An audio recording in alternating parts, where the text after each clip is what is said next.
First year BCom આપણે start કર્યું છે ફંડામેન્ટલ ઓફ અકાઉન્ટ અને એમાં યુનિટ 1 આગળથી ચાલુ કરી અને છેક સુધી આપણે થોરોલી જવું છે એવું મેં લાસ્ટ ટાઈમ તમને કીધું હતું ફંડામેન્ટલ ઓફ અકાઉન્ટ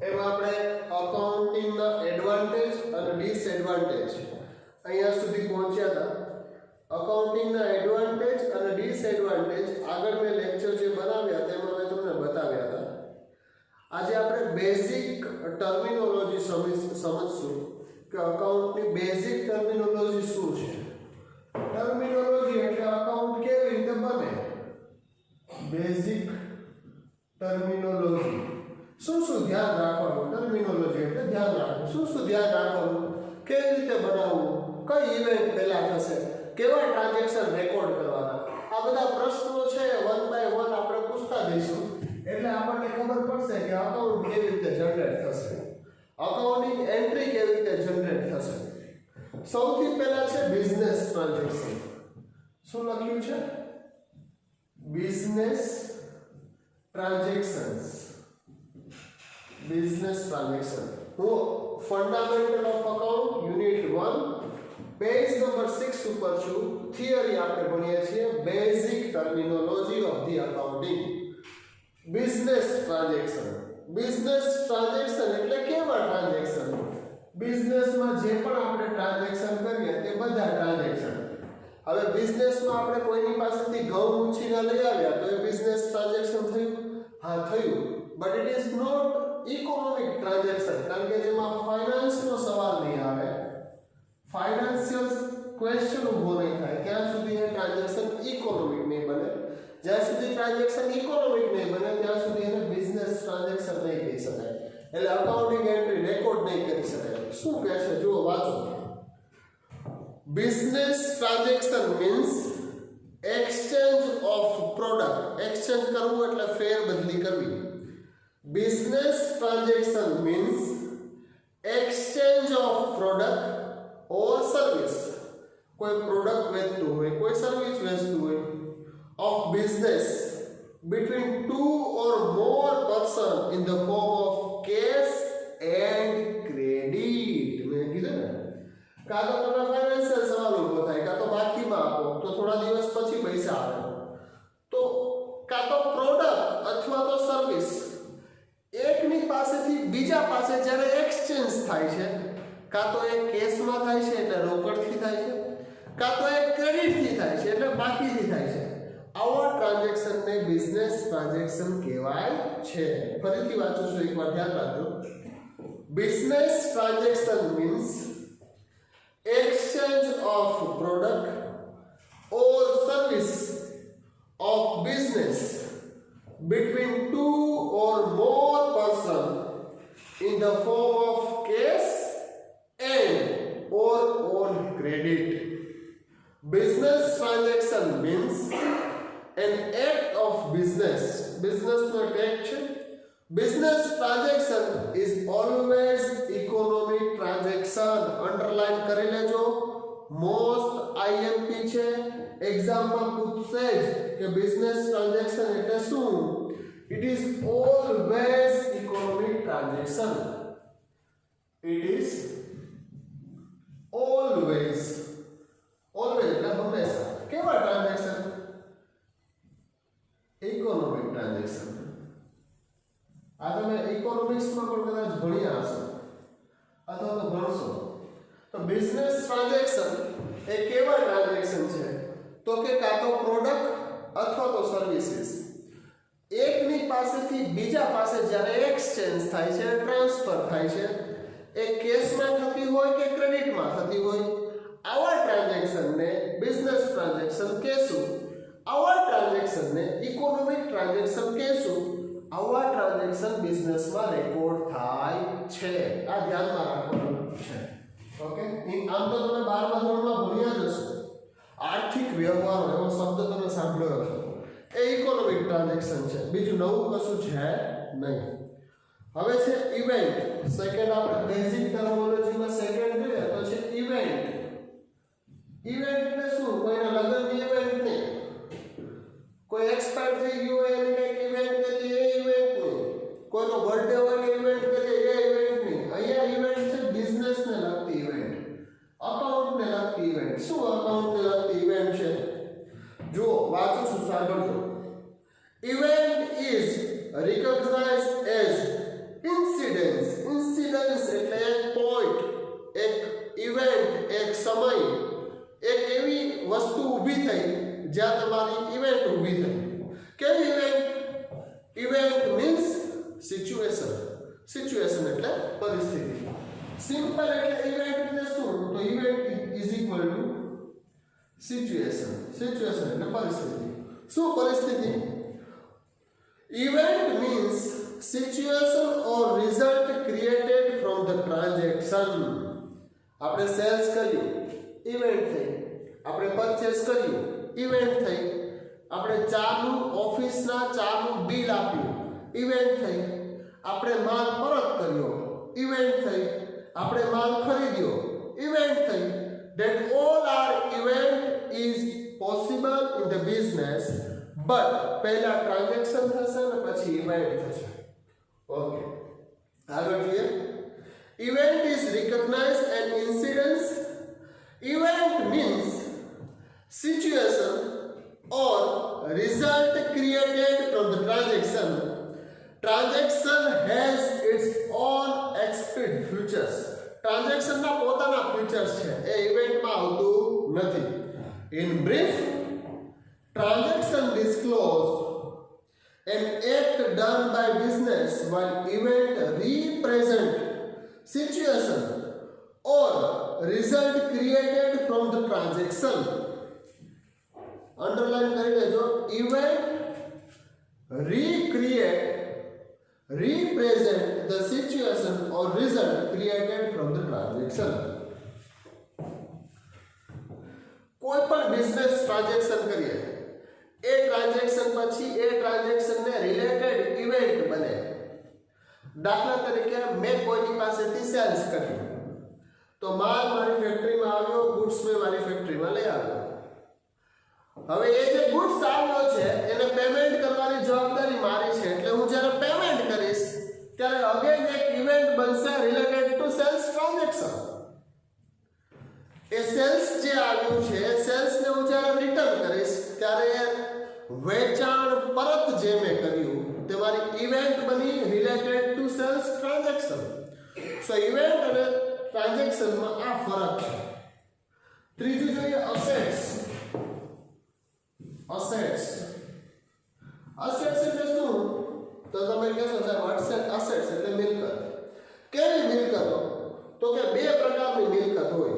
એક ટાઇન્જિબલ મિલકત હોય, ટાઇન્જિબલ અસેટ્સ, અને એક ઇનટાઇન્જિબલ અસેટ્સ.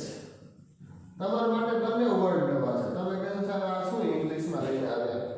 હમણાં તમને એવું કહે કે અસેટ્સ એટલે મિલકત, ટાઇન્જિબલ એટલે દ્રશ્ય મિલકત, અને ઇનટાઇન્જિબલ એટલે અદ્રશ્ય મિલકત. તો તમને એવું થશે લો સર આ તો અમે 12મા ધોરણની અંદર ભણ્યા છે. તો બસ એ જ છે. અસેટ્સ એટલે શું? ટેન્જિબલ અસેટ્સ અને ઇનટેન્જિબલ અસેટ્સ. એક દ્રશ્ય મિલકત છે અને એક અદ્રશ્ય મિલકત છે. દ્રશ્ય મિલકત એટલે કેવી મિલકત?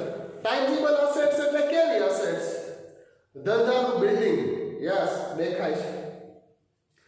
ધંધામાં વપરાતું મોટર વ્હીકલ દેખાય છે. ધંધામાં વપરાતો ટ્રક વ્હીકલ દેખાય છે. ધંધામાં પડેલો સ્ટોક તમારા સ્ટોરમાં પડ્યો છે દેખાય છે. આવી બધી જે અસેટ્સ છે, મશીનરી, આવી બધી જે અસેટ્સ છે એ અસેટ્સને આપણે કહીશું ટાઇન્જિબલ અસેટ્સ. દ્રશ્ય મિલકતો. અદ્રશ્ય મિલકતો એટલે શું? તો કે ઇનટાઇન્જિબલ અસેટ્સ. ઇનટાઇન્જિબલ અસેટ્સ એટલે કેવી અસેટ્સ? ગુડવિલ છે, તમે બેલેન્સ શીટમાં જોયા છે, પાઘડી, યસ ગુડવિલ છે, પેટન્ટ, કોપીરાઇટ, આ બધી કેવી અસેટ્સ છે? તો આ બધી ઇનટાઇન્જિબલ અસેટ્સ છે જેને આપણે કહીશું અદ્રશ્ય મિલકતો. ઓકે, હવે અસેટ્સનો એક બીજો પાર્ટ આપણે ભણી લઈએ current assets and non current assets. હવે તમને એવું થશે કે સર આ બેમાં શું ફરક? કરંટ અસેટ્સ એટલે ચાલુ મિલકત અને નોન કરંટ અસેટ્સ એટલે સ્થાયી મિલકત. હવે કરંટ અસેટ એટલે કેવી અસેટ્સ? તો કે જે 12 મહિનાની અંદર રોટેટ થઈ જાય છે આવી અસેટ્સને આપણે કરંટ અસેટ્સ કહેશું. હવે તમને ખબર છે તમે કરંટ અસેટ્સમાં શું લખતા હતા? શું લખતા હતા કરંટ અસેટ્સમાં? જરા યાદ કરો. સ્ટોક લખતા હતા ને? આખો સ્ટોક તમે કરંટ અસેટ્સમાં લખતા હતા. વર્ષની અંદર એ રિસાયકલ થઈ જાય. ઓકે. બેંક, યસ, બેંક છે તમારી કરંટ અસેટ્સ છે. એવી જ રીતે રોકડ કેશ બેલેન્સ તમે લખતા હતા એ પણ તમારી કરંટ અસેટ્સ છે. આવી બધી અસેટ્સ જે 12 મહિનાની અંદર રોટેટ થઈ જાય છે આવી અસેટ્સને આપણે શું કહેશું ભાઈ? કરંટ અસેટ્સ કહેશું. તો તમને એવું થશે કે નોન કરંટ અસેટ્સ એટલે શું? તો નોન કરંટ અસેટ્સ એટલે એવી અસેટ્સ જે 12 મહિના કરતા વધારે રોટેટ થાય છે, જે 12 મહિના કરતા વધારે બેલેન્સ શીટમાં પડી રહે છે આવી અસેટ્સને નોન કરંટ અસેટ્સ કહેશું.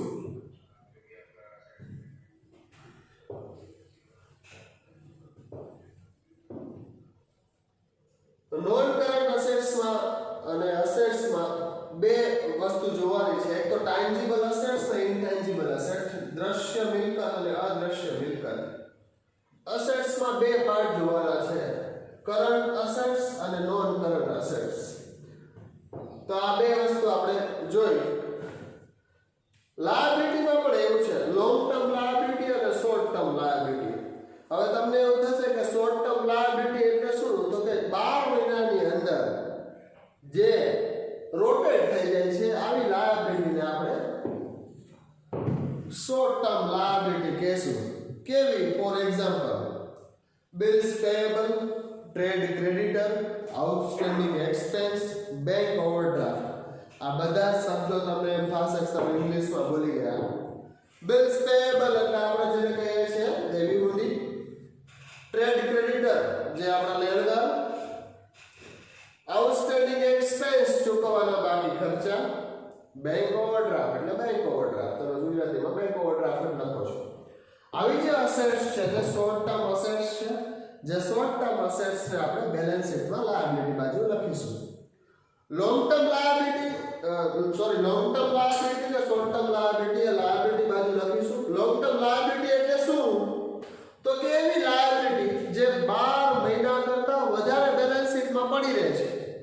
કેવી? તો કે લોંગ ટર્મ લોન, બેંકમાંથી લઈ આવ્યા 10 વર્ષની લોન, એને લોંગ ટર્મ લાયબિલિટી કહેશું. ડિબેન્ચર, આપણે ડિબેન્ચર ઇશ્યુ કર્યા, આવા ડિબેન્ચરને 10 15 વર્ષના ગાળા માટે આપણે આપણી બેલેન્સ શીટમાં મૂકી રાખીએ છીએ, જેને આપણે લોંગ ટર્મ લાયબિલિટી કહેશું. નેક્સ્ટ પાંચમું આપણે જોઈએ કેપિટલ. કેપિટલ ક્યાં લખાય ભાઈ? લાયબિલિટી બાજુ. હવે તમે મને એક પ્રશ્ન પૂછો કે સાહેબ કેપિટલ લાયબિલિટી બાજુ કેમ લખાય? એ તો આપણી અસેટ્સ ના કહેવાય, એ તો આપણી મૂડી છે, તો લાયબિલિટીમાં કેમ લખાય? આ તમને પ્રશ્ન થવો જોઈએ. કોઈ મને પ્રશ્ન પૂછજો.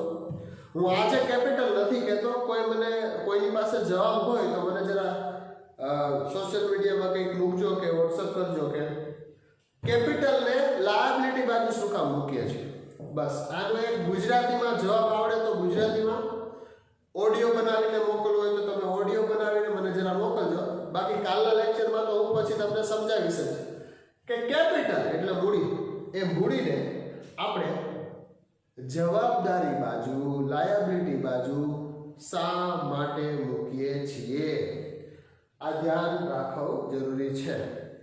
કાલે તો હું જણાવીશ, એની પહેલા કોઈને તમને ખબર હોય તો તમે મને જણાવજો. ડ્રોઈંગ એટલે વિડ્રોલ. વિડ્રોલ પણ આપણે કેપિટલમાંથી માઇનસ કર્યા છે. ઇક્વિટી એટલે ઇક્વિટી શેર્સ જે આપણે બહાર પાડ્યા છે તે પણ આપણે લાયબિલિટીમાં મૂકીએ છીએ. રેવન્યુ, બે પ્રકારના શબ્દો તમને 12મા ધોરણની અંદર ખર્ચ અને એક મહેસૂલ ખર્ચ. આ જે મૂડી ખર્ચ છે હું અહીંયા જરા બોર્ડ ઉપર લખી દઉં એટલે તમને ધ્યાનમાં આવે. એક મૂડી ખર્ચ એનું મેં તમને સમજાવ્યું હતું કે it is nothing but capital expense અને એક મહેસૂલ ખર્ચ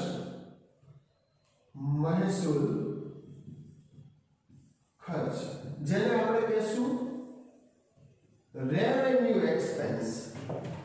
બંને શબ્દો બહુ સરસ છે, સમજવા પણ બહુ ઈઝી છે. કેવી રીતે સમજશું? ધંધો ચાલતો હોય તો બે પ્રકારની એક્ટિવિટી થતી હોય. કેવા બે પ્રકારની? એક તો ધંધો જેના માટે કરીએ છીએ તે, અને બીજું કે જેના દ્વારા ધંધો કરીએ છીએ તે. હવે તમને એવો પ્રશ્ન થશે કે આ સર બે સેન્ટેન્સ બોલ્યા. ધંધો જેના માટે કરીએ છીએ તે. દાખલા તરીકે મારી એક દવા બનાવવાની કંપની છે, ફાર્માસ્યુટિકલ. તો હું શેના માટે ધંધો કરું છું? દવા બનાવવા માટે. તો દવા બનાવવા માટેના જે પણ ખર્ચા થશે તે મારા મહેસૂલ ખર્ચ છે, રેવન્યુ ખર્ચ છે, રેવન્યુ એક્સપેન્સ છે. યસ. પણ હું જે આ દવા બનાવું છું એ શાના દ્વારા બનાવું છું? તો કે મારી પાસે બિલ્ડિંગ છે, મારી પાસે ટ્રક છે, મારી પાસે મશીનરી છે, મારી પાસે સ્ટોક છે. આ બધું જ જે મારી પાસે અસેટ્સ છે એ અસેટ્સ દ્વારા હું મારી ફેક્ટરી ચલાવું છું. એમાંની કોઈ અસેટ્સ એવી છે કે જે જૂની થઈ ગઈ ને મેં વેચી નાખી. તો એ જે વેચીને પૈસા આવ્યા તે તમારી કેવી આવક થશે? તો કે સાહેબ એ આપણી મૂડી આવક થશે, એટલે કેપિટલ ઇન્કમ થશે. મેં કોઈ નવું બિલ્ડિંગ ખરીદ્યું તો બિલ્ડિંગ ખરીદવું એ મારો ધંધો નથી, પણ બિલ્ડિંગ દ્વારા હું ધંધો કરું છું. એટલે જે પણ બિલ્ડિંગ મેં ખરીદ્યું તે મારો કેપિટલ એક્સપેન્ડિચર થશે. અલગ અલગ ધંધા માટે અલગ અલગ રેવન્યુ અને કેપિટલ એક્સપેન્સ અને કેપિટલ ઇન્કમની ડેફિનેશન હોઈ શકે. દાખલા તરીકે દવા બનાવવાની ફેક્ટરી હોય અને એમાં હું એક બિલ્ડિંગ બનાવું છું. જે બિલ્ડિંગમાં સળિયા મેં પરચેસ કર્યા, સિમેન્ટ પરચેસ કરી. આ બધો ખર્ચો મારો કેપિટલ એક્સપેન્ડિચર થશે, કારણ કે મારું મેઇન કામ દવા બનાવવાનું છે. બિલ્ડિંગ દ્વારા બિલ્ડિંગ એ મારી અસેટ્સ છે. હવે બીજું ધ્યાનથી સાંભળજો. મારી પાસે એક રિયલ એસ્ટેટની કંપની છે જેમાં મારો ધંધો બિલ્ડિંગ બનાવવાનો છે. હવે એ જે બિલ્ડિંગ હું બનાવીશ એના માટે હું સળિયા પરચેસ કરીશ, એના માટે હું સિમેન્ટ પરચેસ કરીશ, બધું જ પરચેસ કરીશ. અહીંયા મારી એક્સપેન્સ કેપિટલ નહીં થાય, કારણ મારો ધંધો એન્જિનિયરિંગનો છે, બિલ્ડિંગ બનાવવાનો છે. એટલે એ મારો રેવન્યુ ખર્ચ થશે, મહેસૂલ ખર્ચ થશે. એટલે જ મેં તમને કીધું અલગ અલગ ધંધા પ્રમાણે રેવન્યુ અને કેપિટલની અલગ અલગ ડેફિનેશન હોઈ શકે છે. આવા ટ્રાન્ઝેક્શનને પારખવા એ જ સાચી મગજને કસવાની જરૂર છે. નોર્મલી જ્યારે પણ આપણે બિઝનેસ કરીએ છીએ, અકાઉન્ટિંગ કરીએ છીએ, ત્યારે ટ્રાન્ઝેક્શન આપણે કરવાના હોય છે. એટલે આપણે એને રેવન્યુમાં નાખશું તો પ્રોફિટ એન્ડ લોસ અકાઉન્ટમાં જશે. કેપિટલમાં નાખશું તો એ બેલેન્સ શીટમાં જશે. જો બેલેન્સ શીટમાં જશે તો તમારી અસેટ્સ ઊભી થશે, અને પ્રોફિટ એન્ડ લોસ અકાઉન્ટમાં આવશે તો તમારી ઇન્કમ ઊભી થશે. તો ખાસ ધ્યાન રાખવું જરૂરી છે. ચોરી જ્યારે અકાઉન્ટમાં થાય છે, ઇન્કમ ટેક્સમાં ચોરી થાય છે, ત્યારે ક્યાં ચોરી થાય? તો કે કર્યો હોય ધંધા માટેનો ખર્ચ, એટલે પ્રોફિટ એન્ડ લોસ અકાઉન્ટમાં નાખવાનો હોય કોઈ પણ ઇન્કમ, કોઈ પણ ખર્ચ. આવા ખર્ચા, આવી ઇન્કમને યદિ હું માં નાખું છું તો પ્રોફિટ એન્ડ લોસ એકાઉન્ટ ઉપર એની ઇફેક્ટ આવશે નહીં, એટલા માટે ટેક્સ ઓછો ભરવાનો થશે. તો ખાસ ઇન્કમ ટેક્સ ડિપાર્ટમેન્ટ શું કરે છે, કોઈની પણ બેલેન્સ શીટ જ્યારે વેલ્યુએશન કરે અથવા તો એ સ્ક્રુટિની કરે ત્યારે શું જુએ છે, તો કે આ ભાઈએ પોતાના ટ્રાન્ઝેક્શન જે છે તે એવા કોઈ ટ્રાન્ઝેક્શન જે પ્રોફિટ એન્ડ લોસ એકાઉન્ટમાં નાખવાના હતા તે બેલેન્સ શીટમાં તો નથી નાખ્યા ને, ટેક્સની ચોરી તો નથી કરી ને. આ વસ્તુ ખાસ ધ્યાન રાખવાની જરૂર છે. જેવી રીતે રેવન્યુ ખર્ચા હશે એવી રીતે revenue expense, revenue income, capital expense, capital income, losses, profit and loss account, આ બધી જ વસ્તુઓ તમે 12th ની અંદર જોયું છે, એટલે હું થોડો ફટાફટ અહીંથી નીકળું છું. નેટવર્થ. નેટવર્થ એટલે શું? નેટવર્થનું ગુજરાતી એક્ઝેક્ટ મને નથી આવડતું અત્યારે, પણ મેં આગળ લેક્ચર કર્યો હતો ને એમાં મેં કદાચ ક્યાંક તમને જોયેલું છે એવું લાગે છે, કારણ કે હું ગુજરાતી ભણ્યો હતો એના 10-12 વર્ષ થઈ ગયા. આજે નેટવર્થ એટલે ગુજરાતી મારે જોવું પડશે. Net worth is the amount by which total assets exceed third party liability. Net, a key measure of how much an entity is worth. A consistent increase in net worth indicate good financial health. Underline કરી લેજો. તમારી net worth હંમેશા વધતી જતી હોય તો એ financial condition ધંધાની સારી છે એવું કહેવાય. Conversely, net worth may be decreasing by annual loss or substantial decrease as assets value as compared to liability. એ તો વધે તો બિઝનેસ સારો અને ઘટે તો બિઝનેસ નબળો એવું કહી શકાય. ગેઇન થવો એટલે શું? કોઈ પણ નેટવર્થ હોય, અસેટ્સ કોઈ ચેન્જ થાય તો એમાં આપણને ગેઇન થશે. Capital gain, short term gain, long term gain. શેર્સમાં આવું તમે સાંભળ્યું હશે. આપણે ત્યાં બહુ ભણવાનું નહીં આવે એટલે આપણે ખાલી ગેઇનને ટચ કરીને નીકળી જાય છે. એક્સપેન્સ એટલે ખર્ચા. પરચેઝ એટલે આપણે ખરીદી. Sales, stock, inventory, debtors, creditors, bills receivable, payable, આ બધી જ વસ્તુઓ મેં તમને ફર્સ્ટ લેક્ચરમાં સમજાવ્યું હતું. નાઉ we are moving directly page number 9, point number 21, discount. Discount આમ તો મેં તમને પહેલા લેક્ચરમાં સમજાવ્યું હતું, અગેન પાછું તમને સમજાવી દઉં કે ડિસ્કાઉન્ટ એટલે શું. ડિસ્કાઉન્ટ એટલે વટાવ. ગુજરાતીમાં તમે ભણ્યા હશો. ડિસ્કાઉન્ટ એટલે વટાવ. વટાવ કેટલા પ્રકારના હોય? તો તમે કીધું સાહેબ વટાવ એટલે વટાવ, પણ હું એવું કહીશ કે વટાવ બે પ્રકારના હોય. એક વેપારી વટાવ અને એક રોકડ વટાવ. આ બે વટાવ તમને તમારા કાચા સરવૈયામાં દેખાતા હશે. પણ અહીંયા હવે આપણે વેપારી વટાવ ને રોકડ વટાવ બોલશું તો કોઈ આપણી સામે હસશે કે એમએસ યુનિવર્સિટીની અંદર ભણો છો તમે રોકડ વટાવ ને વેપારી વટાવ બોલો છો. તો હવે આપણે શું બોલીશું? Trade discount. શું બોલીશું? Trade discount. એને કેવું કહેશો? વેપારી વટાવ. અને બીજું કેવું છે? Cash discount. એને આપણે કેવું કહેશું? રોકડ વટાવ. હું જે આ લખું છું ને એ બધું તમે તમારી નોટબુકમાં લખજો. બધા સર્સ મારા જેવું નહીં ભણાવે, બધું લખીને નહીં કરાવે. ગુજરાતી મીડિયમના સ્ટુડન્ટને ખાસ મારું એવું કહેવાનું કે જે હું લખું ને તે લખી લેવાનું, કારણ કે તમને લાઈફ ટાઈમ કામ આવશે. કોઈ ટ્રેડ ડિસ્કાઉન્ટ ને કેશ ડિસ્કાઉન્ટ તમને લખીને નહીં સમજાવે. હું એટલો જ સમજાવું છું, કારણ કે મને ખબર છે કે તમને કયા લેવલ ઉપર તકલીફ પડશે. ટ્રેડ ડિસ્કાઉન્ટ એટલે શું? તો કે વેપારી વટાવ. વેપારી વટાવ કેવી રીતે થાય જરા ધ્યાન રાખો. એ નામની વ્યક્તિ બી નામની વ્યક્તિ પાસે કોઈ ગુડ્સ પરચેઝ કરવા ગઈ. શું થયું? પરચેઝ કરવા ગઈ. એ નામની વ્યક્તિએ એવું કીધું કે 100 રૂપિયામાં તું મને આપ. રેટ કેટલો છે? 100 રૂપિયા. બી નામની વ્યક્તિએ શું કીધું કે ભાઈ 110 માં આપું છું. એ નામની વ્યક્તિએ કીધું ભાઈ ડિસ્કાઉન્ટ આપો કંઈક. શું? ડિસ્કાઉન્ટ આપો. એટલે બી નામની વ્યક્તિ એવું કીધું કે હું તને 10% ડિસ્કાઉન્ટ આપું. શું? 10% ડિસ્કાઉન્ટ.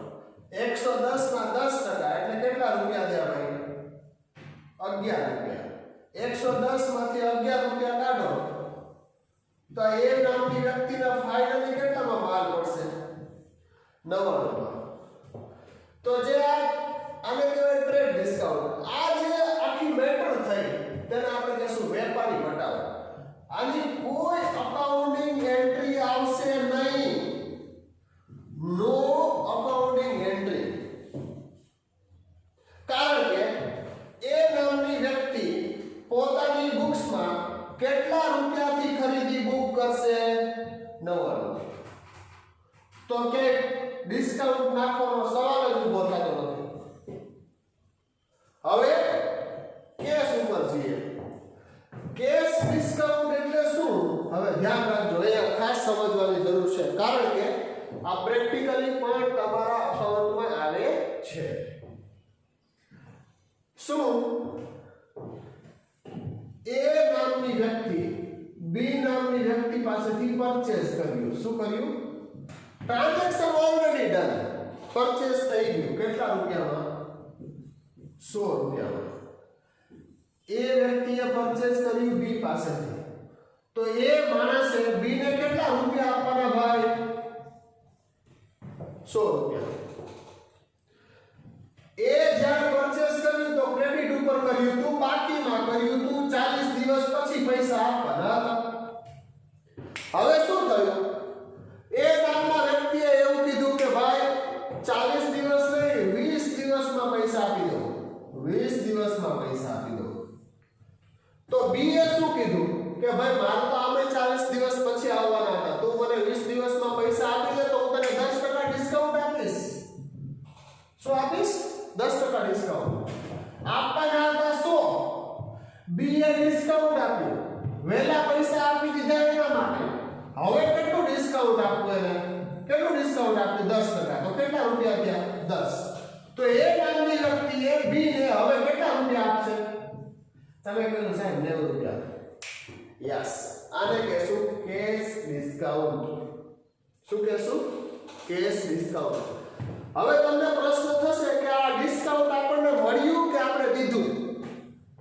જ્યારે આપણે પરચેસ કરીએ ત્યારે આપણે પૈસા આપવાના હોય, જ્યારે આપણે પૈસા આપવાના હોય ત્યારે પૈસા વહેલા આપી દઈએ તો આપણને ફાયદો થાય એટલે આ ડિસ્કાઉન્ટ આપણને મળ્યું. તો આ ડિસ્કાઉન્ટને આપણે આપણી બુક્સમાં આવક તરીકે બતાવશું. હવે મારી અકાઉન્ટિંગ એન્ટ્રી સમજાવું તમને. ધ્યાન રાખજો, બુક્સમાં લખજો. જ્યારે આપણે પરચેસ કરીએ છીએ ત્યારે શું અકાઉન્ટિંગ એન્ટ્રી કરીએ છીએ? પરચેસ ની અકાઉન્ટિંગ એન્ટ્રી શું કરીશું? Purchase account debit. કેટલું? 100 રૂપિયાનો માલ લઈ આવ્યો. 2 કોની પાસેથી લઈ આવ્યો? બી અકાઉન્ટ ક્રેડિટ. કેટલા રૂપિયા? 100 રૂપિયા. તમે કહેશો સાહેબ પરચેસ ની એન્ટ્રી થઈ ગઈ. હવે આપણે શું કરશું? પૈસા આપશું. 20 દિવસ પહેલા પૈસા આપશું. તો શું કરશું? તો બી ને આપણે કેટલા પૈસા આપવાના હોય? 100 ની બદલે કેટલા આપશું? 90. 10% ડિસ્કાઉન્ટ આપ્યું. તો બી અકાઉન્ટ ડેબિટ. કેટલું? 90. બી અકાઉન્ટ 100 આપણે કરીશું એટલે બી નું અકાઉન્ટ ક્લોઝ થઈ ગયું. 2 કેશ ડિસ્કાઉન્ટ કેટલું? 10 રૂપિયા. આ આપણી ઇન્કમ છે એટલે ક્રેડિટ થઈ. જુઓ, આ આપણી ઇન્કમ છે એટલે ક્રેડિટ થઈ. બી માં આપણે 100 ડેબિટ કર્યા હતા, 100 ક્રેડિટ કર્યા હતા, 100 ડેબિટ થઈ ગયા. અને 2 આપણે બેંક થી પૈસા આપ્યા અથવા તો કેશ થી પૈસા આપ્યા એટલે બેંક અથવા તો કેશ. કેટલા? 90 રૂપિયા. તમારી અકાઉન્ટિંગ એન્ટ્રી થઈ ગઈ. પરચેસ કરીશું તો એન્ટ્રી શું કરીશું? Purchase account debit 100 rupees. કોની પાસે પરચેસ કર્યું? બી પાસેથી એટલે ક્રેડિટર અકાઉન્ટ 100 રૂપિયા. બી એ એવું કીધું કે પૈસા 40 ડિસ્કાઉન્ટ આપી દે, આપણે કહીએ કઈ વાંધો નહીં, હું તને 20 દિવસ પછી પૈસા આપી દઈશ. અકાઉન્ટિંગ એન્ટ્રી શું કરી? B account debit 100 to cash, discount 10 to bank cash 90. આ જે ડિસ્કાઉન્ટ છે, ડિસ્કાઉન્ટ આપણને મળ્યું, આ જે ડિસ્કાઉન્ટ આપણને મળ્યું તે આપણી ઇન્કમ છે, આપણે ઇન્કમ તરીકે બુક કરીશું. હવે સેકન્ડ પાર્ટ, શું? કોઈ પાસેથી પૈસા લેવાના હોય. ક્યારે પૈસા લઈએ ભાઈ? જ્યારે સેલ્સ કરીએ ત્યારે. તો આ તમારી બુક્સમાં લખી લીધું હશે, મને કઈ એક્સપેક્ટેશન છે આ કાઢી નાખું છું. હવે આપણે ડિસ્કાઉન્ટ આપીએ તેની વાત કરીએ. આ મળ્યું તેની વાત થઈ ગઈ.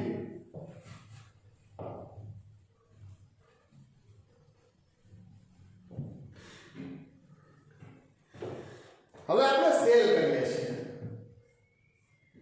એ ભાઈ બી ને શું કર્યું? સેલ્સ કર્યું. શું કર્યું? સેલ્સ. કેટલા રૂપિયાનું સેલ્સ કર્યું ભાઈ?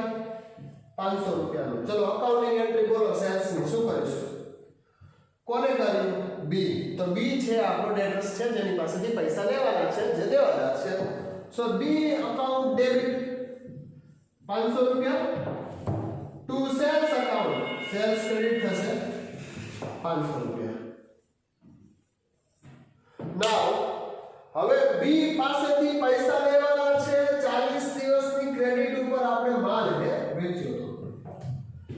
બી ભાઈ એવું કહેશે કે મારી પાસે પૈસા આવી ગયા છે, હું તમને આપી દઉં છું 30 દિવસમાં. કેટલા દિવસમાં? 30 દિવસમાં. એટલે આપણે એવું કહીશું મારે તો આમ બી પૈસાની જરૂર છે, એટલે મને તું 30 દિવસમાં પૈસા આપી દે તો હું તને ડિસ્કાઉન્ટ આપીશ. આ જે ડિસ્કાઉન્ટ આપણે આપીએ છીએ તે આપણો ખર્ચો છે. ખર્ચો હંમેશા ઉધાર થશે. ધ્યાન રાખજો. પૈસા ક્યાં આવશે? બેંકમાં. કેટલા પૈસા આવશે? તો કે 500 રૂપિયા લેવાના હતા, એટલે 10% આપણને ડિસ્કાઉન્ટ આપ્યું. 500 ના 10% 50 રૂપિયા. 50 રૂપિયા આપણે 500 માંથી માઈનસ કરશું તો 450 રૂપિયા આપણે એની પાસેથી લેવાના છે. ક્લિયર થઈ ગયું? હવે શું કરશું? બેંક અથવા તો કેશ પૈસા આવશે ને બેંક કેશ અકાઉન્ટ ડેબિટ. કેટલા રૂપિયા? 450 રૂપિયા. આપણે એને 50 રૂપિયા ડિસ્કાઉન્ટ આપ્યું છે, એ આપણો ખર્ચો છે. સો કેશ ડિસ્કાઉન્ટ ડેબિટ ખર્ચો છે એટલે ડેબિટ થયો. તો આગળ મેં તમને કીધું કે મળ્યું હતું એટલે ક્રેડિટ થયું. કેટલું? 50 ટુ જે બી ને 500 આપણે ડેબિટ કર્યા છે, એ જ બી ને આપણે ક્રેડિટ કરી દેશું 500 રૂપિયા. એટલે બી નું અકાઉન્ટ થઈ જશે ક્લોઝ. ઓકે. બે પ્રકારના ડિસ્કાઉન્ટ ભણ્યા. એક વેપારી વટાવ, એક રોકડ વટાવ. વેપારી વટાવ ટ્રેડ ડિસ્કાઉન્ટ જે ડાયરેક્ટલી નેટ થી આપણે ઇફેક્ટ આપીને પરચેઝ અને સેલ્સ ની એન્ટ્રી કરશું, જેની કોઈ અકાઉન્ટિંગ એન્ટ્રી થશે નહીં. ઓકે. કેશ ડિસ્કાઉન્ટમાં જ્યારે પણ આપણે પરચેઝ કરીશું કોઈની પાસેથી, કોઈને આપણે પૈસા આપવાના હશે, એ પૈસા આપણે વહેલા આપી દેશું તો એ આપણને ડિસ્કાઉન્ટ આપશે. જે ડિસ્કાઉન્ટ આપણે ક્રેડિટ કરીશું, જે આપણે બુક્સમાં ઇન્કમ તરીકે બુક કરીશું. શેર કરીએ તો કોઈની પાસેથી આપણે પૈસા લેવાના હોય, જ્યારે એ પાર્ટી આપણને વહેલા પૈસા આપશે ત્યારે આપણે ડિસ્કાઉન્ટ આપવું પડશે. આ ડિસ્કાઉન્ટ જે આપણે આપીએ છીએ, જે કેશ ડિસ્કાઉન્ટ છે, જે આપણે આપણા ખર્ચા તરીકે આપણી બુક્સમાં બતાવીશું. બહુ સરસ ટોપિક. ઓબ્જેક્ટિવમાં પણ તમને પૂછશે, ધ્યાન રાખજો, સમજવા જેવો ટોપિક છે. 22 નંબરનો પોઈન્ટ પેજ નંબર 9 થી આપણે નેક્સ્ટ લેક્ચરમાં જોઈશું. Bad debts. આખો એક લેક્ચર બેડ ડેટ્સમાં જશે. બેડ ડેટ્સ એટલે શું? ઘાલખાત. ઘાલખાતમાં ઘણું બધું સમજવા જેવું છે. તમે 12મા ધોરણની અંદર ગોખણ પટ્ટી કરી હશે કે હવાલામાં ઘાલખાત હોય તો 2 ઇફેક્ટ આપવાની, કાચા સરવૈયામાં ઘાલખાત હોય તો 1 ઇફેક્ટ આપવાની. આવું બધું નહીં. થોડું સરસ રીતે એક કોષ્ટક બનાવીને શું કામે 2 ઇફેક્ટ, કેમ 1 ઇફેક્ટ, એ બધું આપણે સ્ટેપ બાય સ્ટેપ નેક્સ્ટ લેક્ચરમાં સમજીશું.